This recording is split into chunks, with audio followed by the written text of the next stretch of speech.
think we're ready to get started.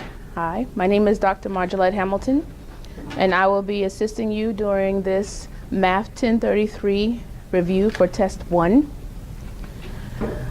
Okay, let's talk about your test a little bit. So your test is about 25 to 26 questions, 4 points apiece. You'll have, the first part is multiple choice, second part is free response. So today what we're going to do is we're going to work on some problems that have some multiple choice selections and some that don't. So that whichever way this problem falls on the test, you should be able to handle it, okay? We'll see how the multiple choice also help us in some of the questions. I'm going to put up some, at this point you should be working in your booklet or on the online test review for your practice. Here I'm not going to look at those particular problems. Those are your problems to work. You have video support for that. You have the annotated answer key for that. I would just be overkill, okay? But I am going to put some problems that I made up on the board. You'll work them, and then I'll walk around and you'll get a chance to ask me questions if you have some questions, and then we'll talk about it. Okay, so we're going to look at set of problems for a few minutes, and then we'll talk about it. So we have 6 problems here. You have multiple choice selections for number 4. Okay, so work on those for about probably 6 minutes. Let's take about that, and then we'll talk about it. Number 1, suppose that f of x equals this function, and they want you to find f of -5. So again, they want you to plug this into your function. Wherever you see an x, you're putting a -5. Now remember, your calculators are built to go ahead and just put this whole thing in there. Push enter, you get the answer. But if not, and you don't feel comfortable with that, that's fine. Do the pieces. As long as you get the signs right, you're always going to come out on top. Okay, so we have, this is what it should look like when you're putting it in your calculator. Always use your parentheses functions. That's why they have it on there. Plus 9 times -5 minus 2. Is everybody all right with the plug-in? Okay, let's just go ahead and work it a little bit. Even if, say, if your calculator, the batteries went dead, or it looked like it's giving you some weird stuff, that can't stop us from solving the problem. What's -5 raised to the 2nd power? Is it positive 25 or negative 25? Positive, because we know negative times a negative is a positive, so we get 25. Then we have 9 times a -5 is a negative what? 45. Bring down the scraggly number on the end. They want you to leave that number off on the end. Don't do it. All right, so now we got these numbers. If this was a multiple choice selection, right here at this point, what do I know about my answer? It's negative. Can we rule out any other number that's not negative? See what I'm talking about? Okay, think about it logically. So now we need an answer. What's the answer here? -22. So watch your signs. They're going to give you a negative number. Why? Because they want you to mess up the signs. Don't do it. Number 2. It says if g of x equals the cube root of x minus 2, they want us to find g of -27. Okay, so a couple of things I saw. When they give you a problem, make sure you pay attention if all of it is underneath your radical. Okay, this problem says the cube root of x by itself, and then a -2 on the end. Does everybody see that? But we'll have a tendency of wanting to put it underneath the radical. Don't do it. So here we are with the cube root of -27. We're plugging it in. And then we're going to subtract it by 2 when we're finished. What's the cube root of -27? What kind of 3? -3. Remember, if you're having trouble finding that cube root button, you should probably have an X root button in your calculator. Okay, a lot of scientific calculators have that, or you'll have X root and then they'll have a Y underneath it, or some letters. Some of them have boxes. Okay, so if you're having trouble finding your button, just let me know. Then we have the cube root of negative 27, we said is negative 3. Then we're going to subtract 2 from it, so our answer, negative. So now it says find the slope. But they only gave us 2 ordered pairs. How are we going to do it? Here we are, the slope formula. Y sub 2 minus y sub 1 all over x sub 2 minus x sub 1. Remember, labeling is always good. We know you know where it goes, but it helps. X sub 1, this is my x sub 2, y sub 2, and then we're going to plug it in. Plugging it in with the conversions. And they're going to give you some negative numbers in here again. So watch those conversions. When we plug it in, what goes first? 11 minus, all over. Okay, minus the negative 2, which is, do you see that sign change right there? Okay, watch that. All right, so now we've plugged it in. We've done our conversions. 11 minus 8 is a positive. All over a negative. So my answer, negative 3/4. Now let me bring something to your attention. Here we have this slope, negative 3/4. When you see it on the test, this is how they're going to write it. With that negative, right there level with that division line. Do you see that? Does it matter? As long as the negative is out there, okay? So remember that this is the same as this is the same as that. This is going to be important because on the test, there may be a problem where you have to graph. And we know that our slope comes in a rise over run form, right? But the graph that they give you may not fit your line if you do it a certain way, right?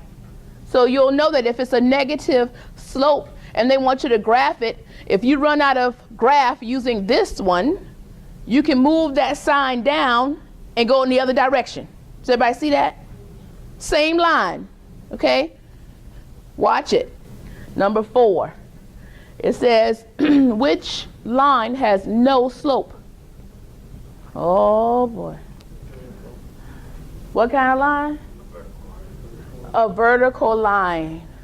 Okay? A vertical line. So which one can't be my answer? Can A be the answer? Yeah? No. No, right? Is that a vertical line? It's a line though, but not vertical. Okay. B, it says horizontal. C, it's a line, but not the one we want. Vertical line. We got to know those slopes compared to those lines. Now let me ask you a question. If I ask you to tell me which line has a 0 slope? Horizontal, okay, all right. Which line has an undefined slope? Vertical. Do you see that? Vertical has no slope and an undefined slope. And they're going to use those words. But we got to know it's the same line, vertical. Number 5 says simplify. And they give us this problem with some exponential rules. When we're dividing and the bases are the same, what do we do to the exponents? We subtract them. Okay, so if you're doing the quotient rule here all the way through, go ahead and do it all the way through. Remember, that means you're moving everything up to the top. You have m. This is a 1 minus a negative 6. Does everybody agree? Okay. And then we have n. We have 5 minus 9. If you want to use that rule, be consistent. Okay. If you want to use the rule where you can move your negative exponent here up and make it positive, that's what we're going to end up doing here, aren't we? But it might make you feel better to use that rule. Do it. Okay? Everybody all right so far? Go ahead and we're going to simplify, get our exponents right. So we know that this is a plus. So we have m to the what? To the what? 7, and then n to the negative 4. Are we finished with the problem? Okay, can't have those negatives left in the answer. So my final answer should be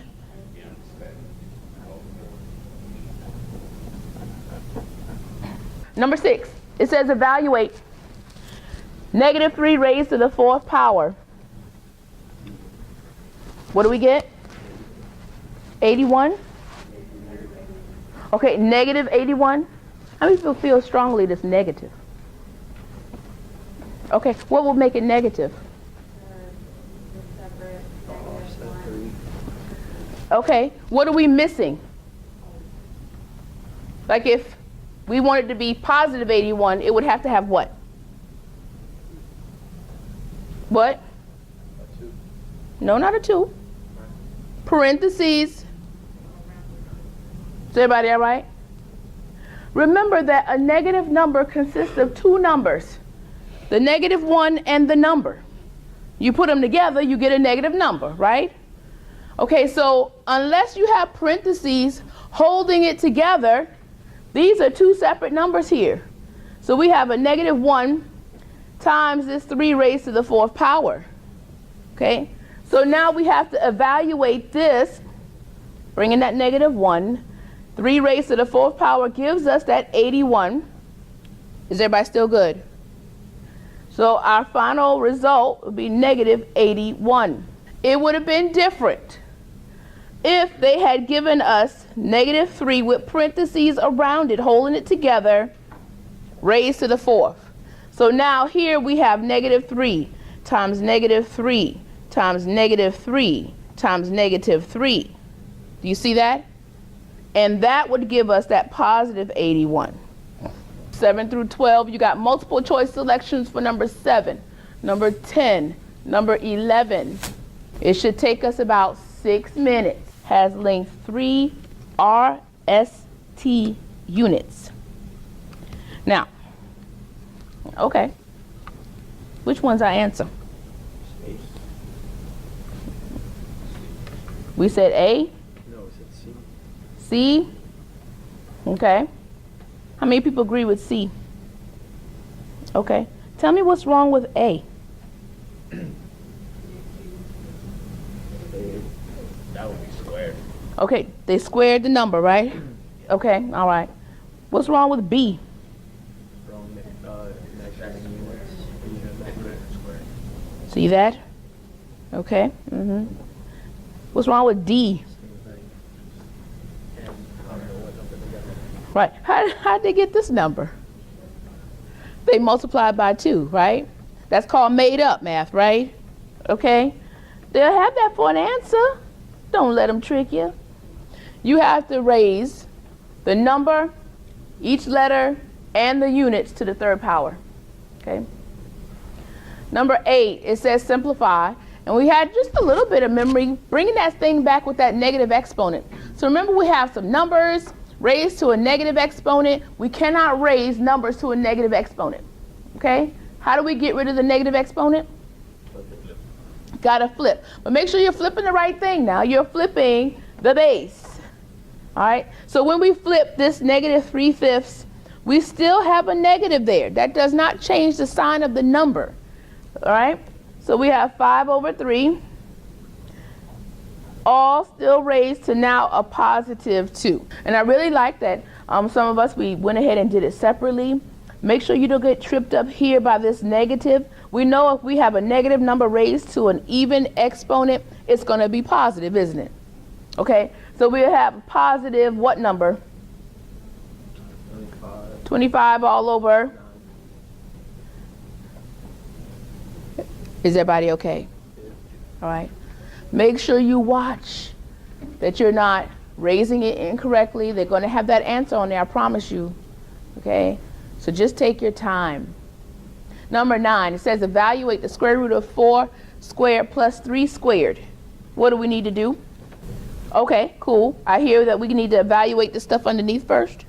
Okay. Remember, the square root is still there, and 4 squared is plus, and then what? Okay, add them and we get what? And then we take the square root of it and we get not the square root of 5, okay? Not some weird thing called undefined. They'll throw that in there. Don't circle it, okay? You know what it is. It's going to be that cute number 5. Number 10, it says which formula represents the circumference of a circle? C, okay? What's wrong with A? This is the area of a circle. I agree. Does everybody agree with that? All right. So make sure you start running together. Okay. Which one looks really weird? Have we looked at anything like that? That's just that weird made up stuff. Okay. So our answer, C. Number 11 says select the equation of the vertical line passing through the point -9, 5. What is the key word here? Vertical. And what is the equation of a vertical line? X something, right? So we know that these two things can't be our answer. Is everybody all right? Can't be it. If it's vertical, it should say X equal. If it's horizontal, it should say Y equals. Is everybody all right? Okay, which one's our answer? X equals -9?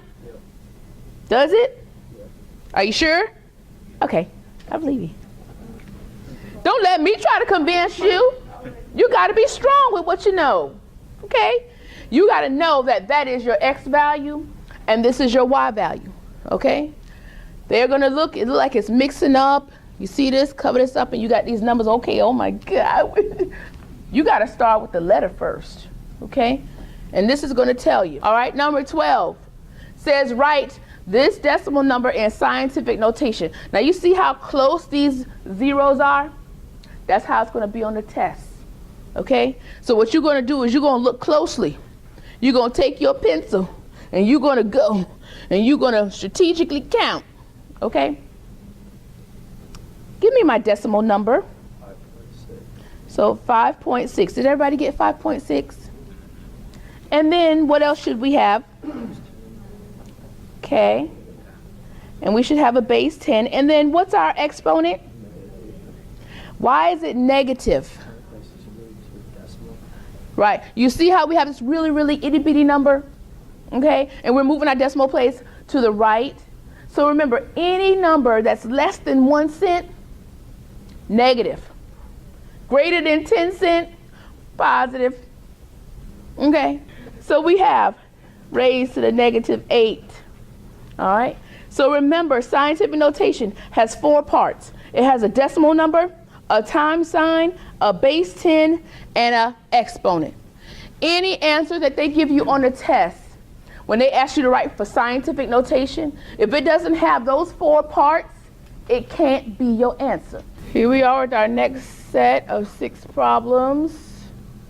We have multiple choice selections for number 13 and number 18. Number 15, perform the division. Write your answer in standard notation. So here they give you this thing they want you to do with scientific notation, but they want your answer to be in standard notation.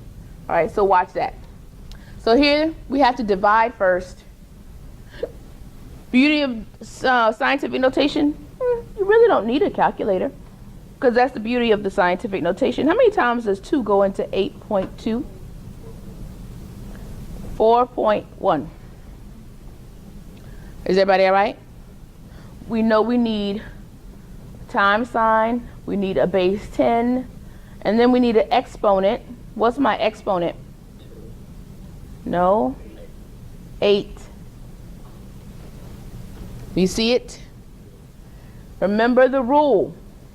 The rule says when you're dividing and the bases are the same, we got to subtract. So 5 minus a -3 is the same as 5 plus 3. Is everybody all right so far? Okay, so now we got to write it in standard notation. So my number should be what? You can just give it to me digit at a time. Is it going to be 4.1? 4, 1. With 7 zeros. 1, 2, 4, 5, 6, 7. Bring it all together with some commas. Make it look luscious. Okay? Here's a good thought right there. You know? It's wonderful.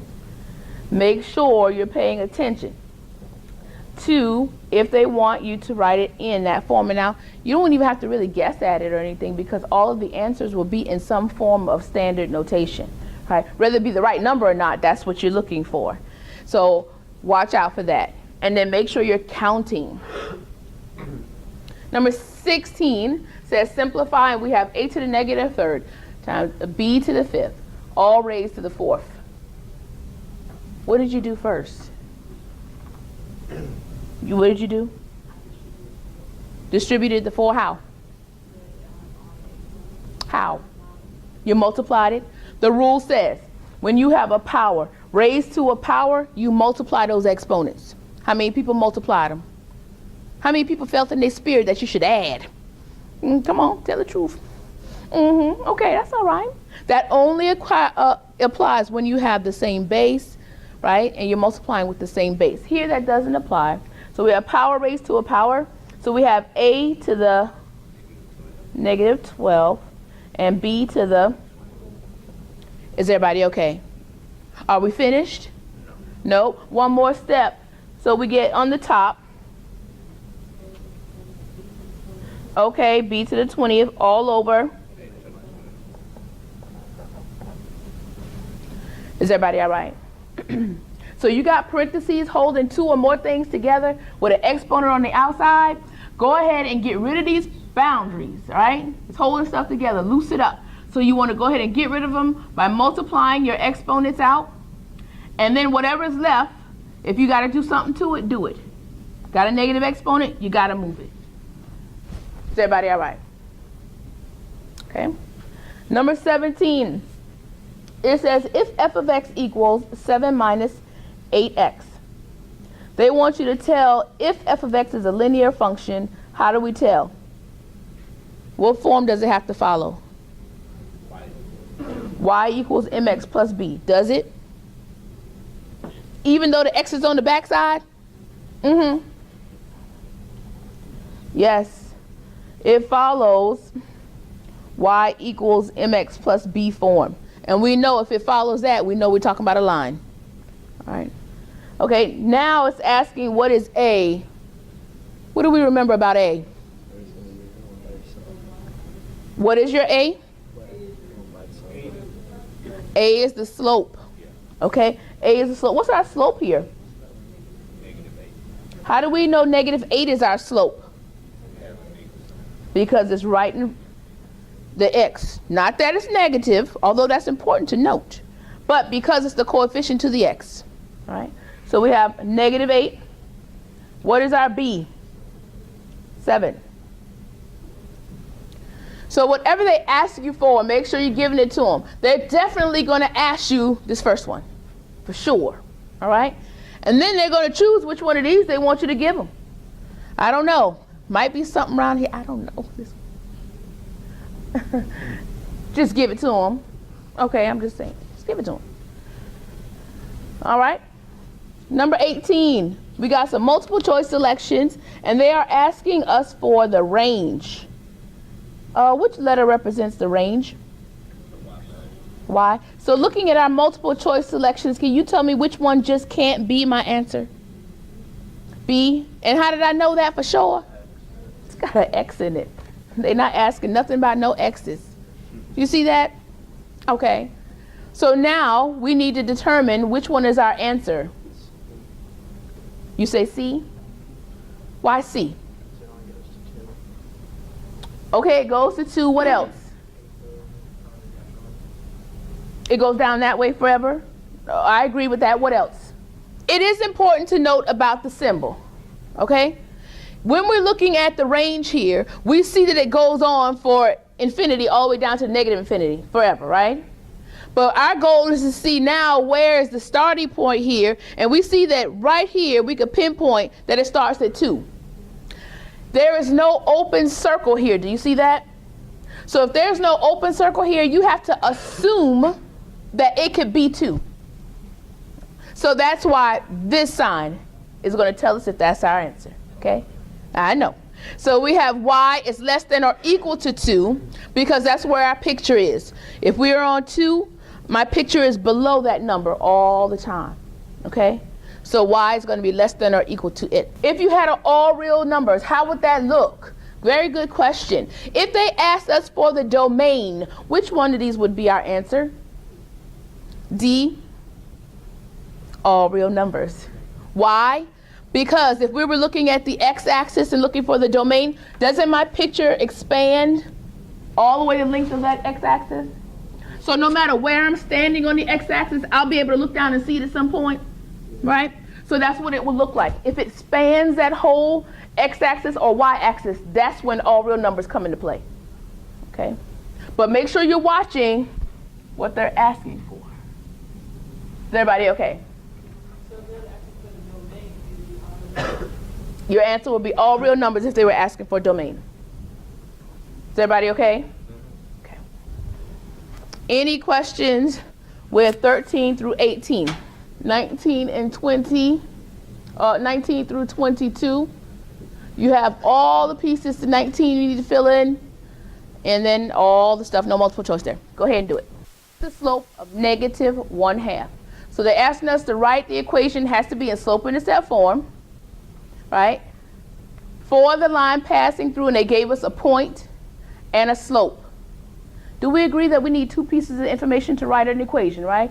What 2 pieces do we need? What kind of point? The y-intercept. Is this a y-intercept? How do we know if it's a y-intercept? X would have a 0 here, okay? So that would be the ideal situation. We don't have it. So we have to go another route. We're going to use our point slope form. Why? Because they gave us a point and they gave us a slope. Is everybody all right? Our point slope form, we agree it starts with y equals. What's the rest of it? Not mx plus b. No, not x on the outside. M. Uh-huh. Okay, we're cooking with gas now. Is that the one you were talking about, the y on the outside? Okay. But you got to put it on the right side of the outside. Is everybody all right? So now we have our point slope form. They gave us an x1 and a y1. They gave us an m. Now we're ready to plug it in, and we'll have our equation very shortly. So we have y equals, plugging in the -1/2. Here's our x. What comes next? Is it +2? Okay, -2. What kind of 9? Watch your sign. You have to, because it's a subtraction. If you put plus a -9, well, that's too many signs. Then in the next step, you need to simplify those signs. Make sense? So you can do a rough plug-in with your parentheses, right, if you need to. All right? And so what you do is when you have your x sub 1, then you will say minus, and you could do that, okay? And then here, you would do plus a -9. But in the next step, you got to clean it up because it's going to trip you up, okay? All right. So feel free to do that. Yes, that is fine. Okay. All right. So now we need to go ahead in 2 steps. We're going to be in slope-intercept form. So we have y equals. Distributing our -1/2, what do we get? Okay. I believe that. Then what? -2 plus 1. Do you see it? We're multiplying. -1/2 times a -2 over 1. That is a +1. Is everybody all right with that? If all else fails, pull it out on the side. We got to know how to multiply across. Then we have minus that 9. One more step and I'm done. Y equals -1/2 x. And then what? -8. And here is my equation in slope-intercept form. Is everybody all right? Watch it when they give you a fractional slope. Don't freak out about it. Put whatever's in this place right here over 1, and you're multiplying across. That's it. And if you can simplify, simplify. And that's what we did. That's how we got that positive 1. Is everybody all right? All right. Number 21 says state the domain. And they give you this should be familiar picture.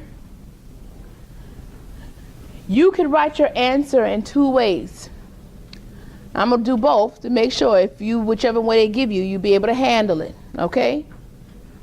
Tell me where's the first place we see our picture according to this graph. So -3 is my starting point. And I'm talking about what letters, X's or Y's? X's. So I know an X has got to be in the middle here. Is everybody following?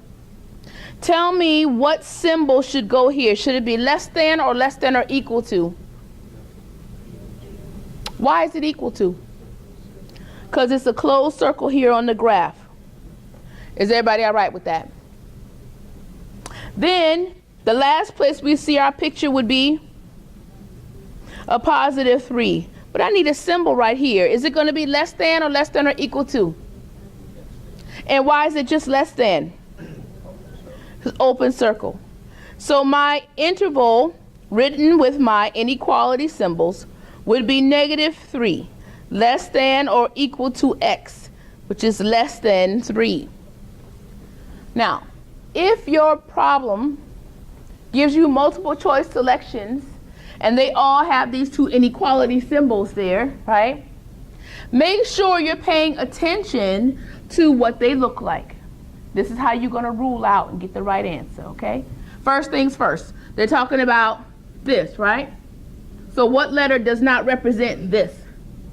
Okay, so any answer that has a Y in it, can that be your answer? You done got rid of one thing. Is everybody all right? Then you're going to look at the symbols. According to the picture, we know we need less than or equal to on the front and a less than on the back. Do we agree? So anything that does not have a less than or equal to or less than in it, can that be your answer? No. You done ruled out 1 or 2 more answers. Is everybody all right? Now just say if you just did 1 more answer, you still got 2 to choose from. Now you can do any, miny, miny, mo, which we ain't gonna do, because we know what we're looking at. Is everybody all right? Now we need to verify if they're talking about the same values here that we're talking about. We're talking about a -3 and a +3. So anything in your answer that does not have a -3 on the front or a +3 on the back, can that be your answer? Look at all them fail proofs right there, right? All you gotta do is pay attention. Okay. If you were writing it using parentheses and brackets, tell me what that should look like. Okay, a bracket. Comma. Parentheses. So this would be what your interval would look like using your parentheses and brackets. Are we all right? Okay. So making sure we know that these symbols match up with the bracket, parenthesis. These symbols match up with closed circle, open circle. Is everybody all right? It all got to match, y'all. Just pay a little attention there. It's beautiful stuff. 22. It says the graph, here it is. They want you to graph this by plotting points. Now on the test, if they say they want you to plot points, they mean it. They want you to plot points. And they're going to give you your X values to plug in. Then what you're going to do is generate your Y values. Is everybody all right? Plugging in that -1. What's my Y value here? It's going to be 5, 4. -1 times a -3 is a +3. Is everybody all right? 3 plus 1 is 4. What's next? 1. Okay, and then we're plugging in that +1 and we got what? What did we get? -2. And then plugging in that +2, what are we getting? Is everybody all right with the points? Okay? So now you've generated your points. Now you got to plot them. Your instructor is looking for you to put all these points on that graph that they give you, okay? So here we are plotting some points. We have -1, 1, 2, 3, 4. Is everybody all right with that? 0, 1. 1, -2. 2, -5. Is everybody all right? You are not finished, are you? You get points for connecting the dots. It's good that you put the right dots on there, okay? But I'm going to tell you right now, it's about 1 point right here for you to just connect them. So have some fun. Connect them. Number 23 and 24. And then we have 25. But I can't fit all of 25 on there. I'll move it up after a little bit, okay? So let's work 23 and 24. Talking about number 23, it says find the slope-intercept equation of a line that's going to be perpendicular to this line that they give us. All right, so perpendicular. What kind of slope do we need in order to write a perpendicular line? So in order to write a perpendicular line, we need a perpendicular slope. How do we find it? We take the slope that they give us, and then we do two things to it. We flip it, and then we change the sign. Okay? So, our parallel slope is 1/3, but our perpendicular slope is -3. Is everybody all right? But now that we got the right slope, now we can go ahead and write our line. So they give us a point. Is this a y-intercept? So that means that we need to go to this formula, our point slope form, y equals m times x minus x sub 1 plus y sub 1. Plugging in our perpendicular slope, plugging in our point. Watch our conversions. So we have -3. Then we have x. When we plug this in, something happens with this, right? And gives us what? +3. Watch that, okay? And then +5. So now we have 2 more steps and we're done with our equation. Go ahead and give me the next step.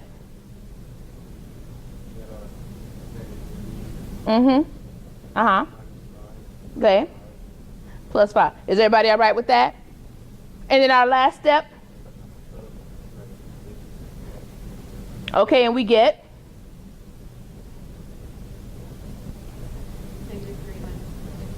So -3x minus 4. There's my perpendicular line. Number 24 says sketch. And they give you this function. 2 ways you could do it. You can plot some points by making an x and y table, okay? Or you can use your slope-intercept form, right, that we did using our rise over run. Okay. So they may already give you like 4 graphs to look at. And you have to choose which one is the correct graph. Without even graphing anything, can you tell me what my line looks like? It's going to be a positive line, which goes up, right? So if they give you 4 pictures, and we look and we see that our slope is positive, that means our line is going to be doing an upward motion. So anything that's not doing an upward motion can't be your answer. Is that all right? That's 2 answers going right there. So now we got a 50-50 chance. Now we need to determine which one is going to be our answer. How do we graph this line using the slope-intercept form? Okay, starting on our y-axis, we're going to graph our -2, which is our y-intercept. Is everybody all right? And then our slope tells us to do what? Up 2 to the right 3. Here's my second point, and then I'm going to connect them. So when you're looking at the graphs, right, make sure you're looking for a positive line, all right, and then make sure it's crossing the y-axis at the y-intercept correctly. You might be able to rule out some other stuff, okay? All right, any questions with 23 or 24? Last problem. Here's 25. We remember it from the lesson. We remember it from the homework. Okay. We should be there with A. So it says a bird's weight W is frequently related to the length L of its wingspan. The formula W equals 1.2 times L to the third could predict the weight in kilograms. So A says if the wingspan is 0.65 meters, what letter represents the wingspan? L. That's the important part. Making sure you know which letter represents what they're talking about. And then they're asking you to plug it in. So now you should have W equals 1.2 times, here's the plug-in, 0.65 raised to the third power. Make sure you're looking at the formula and you're not missing any pieces, okay? Is everybody all right with this? You could take and plug this whole thing into your calculator, or remember order of operations, you have to do the exponent first, then multiply by 1.2, so 0.65 raised to the third power. Okay, and then times 1.2. What did you get? And then we want to round it to the nearest hundredths. So how many places after the decimal is that? How many places? 2. Okay, we rounded it to 2 decimal places. What did you get? Point what? Okay.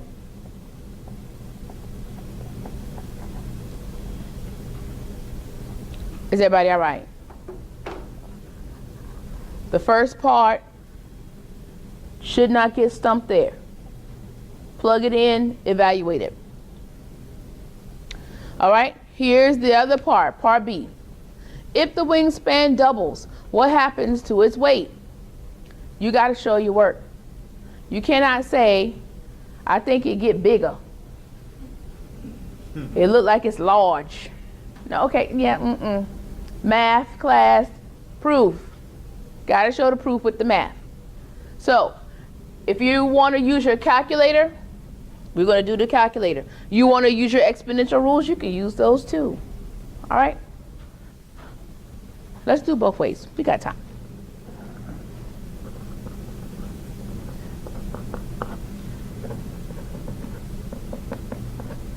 Way 1 is going to be the no calculator way, right? No calculator. If you want to double something, what do you do to it? Multiply by 2. And what letter represents the wingspan again? L. So in my formula, W equals 1.2. I'm going to double the wingspan by multiplying it by 2.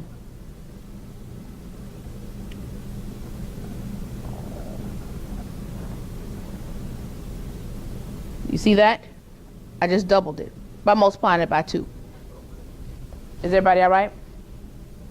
Now, I'm going to go ahead and raise everything in the parentheses to the third power. So we have 1.2. Here I am raising everything. 2 raised to the third power gives me. And L raised to the third power is just L to the third. Is everybody all right still? We good? What happens? How many, by how much? So here's my proof of what happens. Here's my answer right here.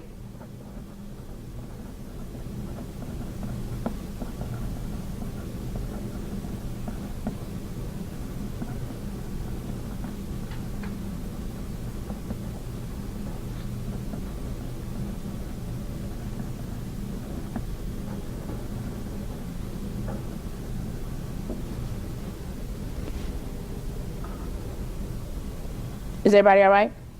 Mm-hmm.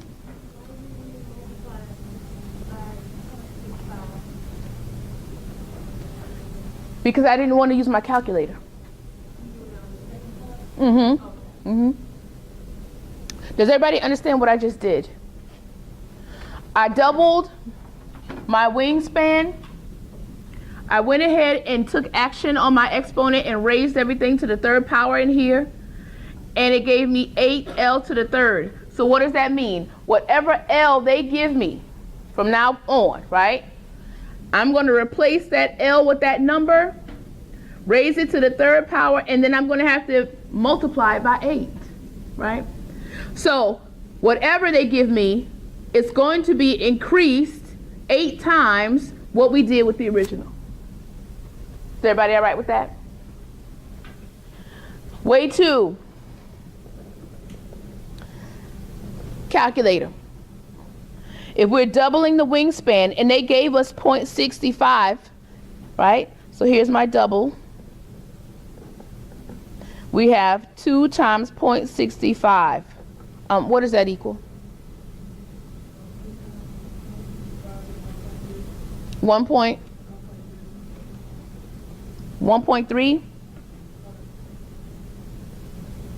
We sure about it? Y'all got the calculators. I ain't got no calculators. 1.3. Okay. Is everybody all right with the doubling? Now, I got to plug it in. Where? Into the formula that they gave me. So W equals 1.2 times 1.3, and I still got to raise it to the third power. Is everybody all right? Okay, go ahead and get to raising it and multiplying by 1.2 and round it to the hundredths place, so 2 decimal places.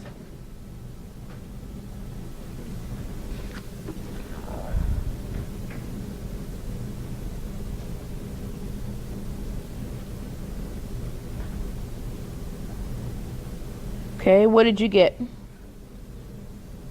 2.64. Is everybody all right? Okay, so now we got our new weight.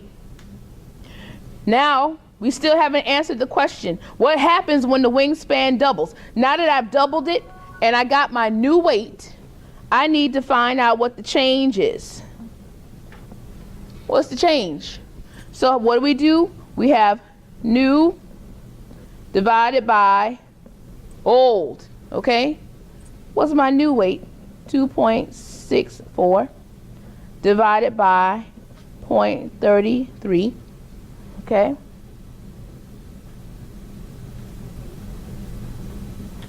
All right, gives me like 7.99, something weird, okay? So approximately 8. Does everybody see that? This is my proof of what happens. What happens? Same deal. The weight increases 8 times more than the original.